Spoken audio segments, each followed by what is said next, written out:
Can we just adapt something like properly, please? Like, for once? So, Supergirl and Notla came out over the last couple of weeks, and it really got me thinking how bad studios have been at, like, adapting source material nowadays. I have no issue with taking creative liberties when you're making an adaptation, but people seem to just have forgotten how to make meaningful changes. So, say you're adapting Supergirl Woman of Tomorrow. For those of you who are not read it, Krem, the main villain, is basically just a chud murderer who lives on a primitive planet. He's just like this dick through and through. He goes around killing people and stumbles upon Ruthie's home, which we don't see this, but he kills her father off screen. Ruthie gets pissed, wants revenge, yada yada, finds Supergirl. So Krem, a native to a primitive planet, who is purposefully like a pretty shallow villain that is a plot device to carry the story's thematic thread of holding back, killing out revenge, which is present in the movie to kind of, is surely just like this in said movie, right? Nope, nope, sorry. Instead, he's some boss of a gang rounding up women. Now, you're probably thinking, alright, Genophile, they're just sex traffickers? They probably just wanted to make them more hated. It was like a device. No. That's unfortunately, well, I guess not unfortunately, that's just not why. Apparently, they decided it'd be a good idea to make Krem an all fucking male race. Like his people are an all male race. And alright, you're thinking, maybe they don't need women, to reproduce and they're just like sex trafficking them. Nope, they need women to reproduce and that's why they're rounding them up. So yeah, cool.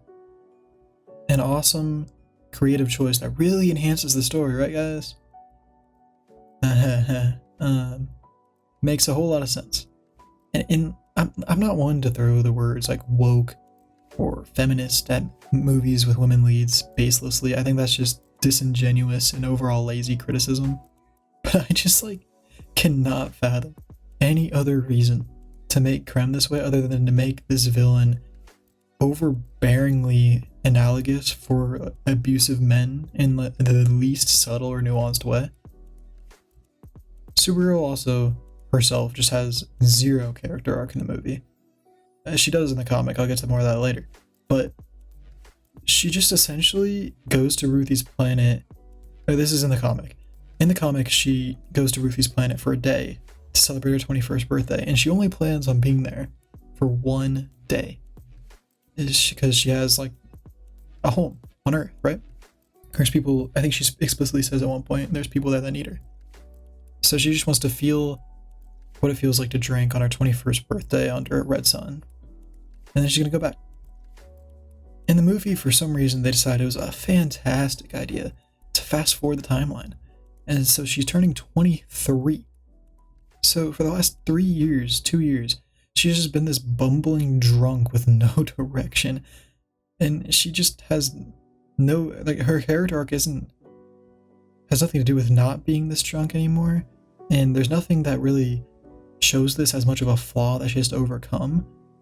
And multiple times they reference her not having a home and not having connection to Earth, but it's never a thing she overcomes in the movie or like has to face.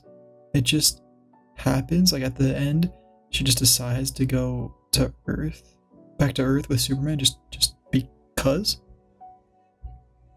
Another change this adaptation makes, or rather excludes, is Ruthie. For those who haven't read the comic, Ruthie is the basic protagonist. She's literally the protagonist. And like I said earlier, she's from this primitive planet that rides around on horses, they fight with swords, yada yada. Like they don't have guns or cars or anything. And so there's a few scenes that really helps build Supergirl and Ruthie's dynamic, where she's learning how these more advanced civilizations live. There's a scene where she doesn't know how to wash her hands. She just stares at a sink like, what do I do with this? And so Supergirl's like showing her all these things, showing her the ropes, and she looks up to Supergirl, and there's this dynamic there, and it's really nice. And in the movie, how would you adapt this? You don't. You give her zero personality. She's not confused at all about anything in space travel, and she just gets sidelined every chance she gets. And she also She has no chemistry with Supergirl. They don't form much of a bond at all. And she only has this like desire for revenge. And that's really it.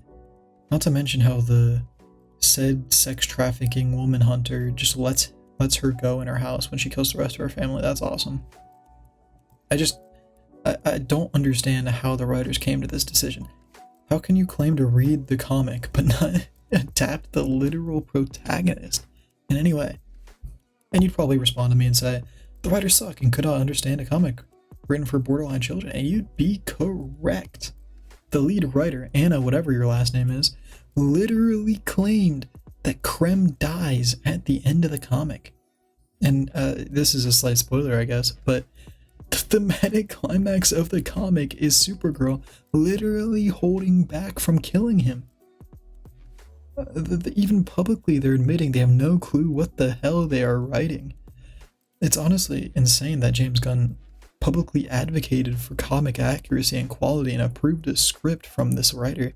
And not only did he approve it, he endorsed her and hired her as the writer for Teen Titans and Wonder Woman. Like, oh man, I don't understand it. Not to mention that they adapt the theme in the worst possible of ways. For example, if you recall in the comic, if you've read it, Kara at the start is very against killing. She has a moral compass and she sticks to it. But as the story goes, as she refuses to kill Krem multiple times despite Ruthie's best wishes, she starts going through these things on her way to get Krem, and Krem starts doing these awful things, and she reaches this breaking point, and she gets Krem down. She has a sword in her hand. She's about to kill him, and the climax of the theme is Ruthie now fully supporting Kara's messaging she's been teaching her this whole time, and talks her down. She's like, no, this is bad, don't do it. And it's just this really awesome moment in like of thematic cohesion. And is it complex or even unique? No, not really, but it's consistent and it works. Now in the movie, you just see Kara fully okay with killing from the get-go. She's perfectly fine with it, but for some reason she's still talking Ruthie down. From why? I assume it's because she doesn't want Ruthie to become like her, but like why? It wasn't a kill that made this version of Kara scarred, it was losing her planet and her family. So I'm not really sure what they're getting at here. And then the climactic conclusion of this theme is for Supergirl to just kill Krem. Because, yeah, that really doesn't shoot the messaging in the face at all, right? So yeah, Supergirl sucks, we know. But what else came out recently? Netflix Avatar Season 2. Now, I'm not going to LARP to you and claim that I've watched this whole show. I'd never put myself through such abysmal torture of Netflix slop.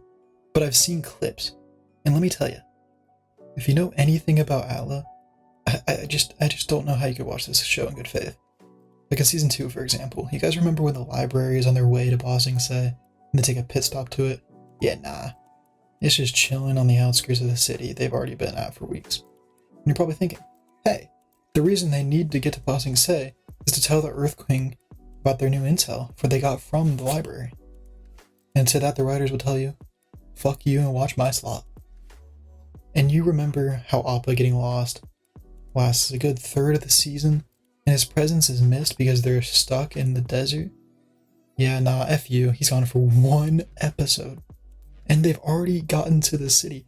Like, why do you change these things? I don't get it. Not to mention the Peyton lady is just in Ba Sing Se now, for some reason. Again, why? I don't know. You put me on what these writers are on, man. Now, the most damning example of either of these adaptations, in my opinion, that shows that they don't understand anything from the source material, is in Season 1. Now recall, in Season 1, you see Zuko's backstory.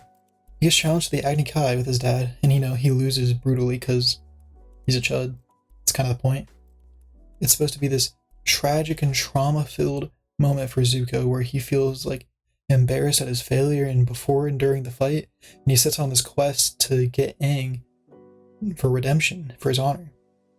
And so in the Netflix show, you get to the fight, and Zuko just wins. Like, he wins the fight. He has a chance to land the winning blow on his dad. Like, he literally could take the shot, and has his down on one knee.